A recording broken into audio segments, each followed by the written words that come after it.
আজি পবিত্ৰ মেডাম মেফি আৰু এই পবিত্ৰ দিনটোতে বৰ অসমৰ ভেটিগৰুতা আমাৰ সকলোৰে পৰম পূজনীয় স্বৰ্গদেউ চাওলুং চুকাফাৰ এটা সুন্দৰ প্ৰতিমূৰ্তি আমি গুৱাহাটীৰ মেডাম মেফি ক্ষেত্ৰত নটবমাত উদ্বোধন কৰিছোঁ।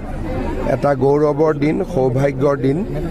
কেন্দ্ৰীয় মেডাম মেফি উদযাপন সমিতি আৰু আমাৰ ৰাজ্যিক কেন্দ্ৰীয় মন্ত্ৰী পবিত্ৰ মাৰ্ঘেৰিটাই এই প্ৰতিমূৰ্তিটো নিৰ্মাণৰ ক্ষেত্ৰত বিশেষ আগভাগ লৈছিল।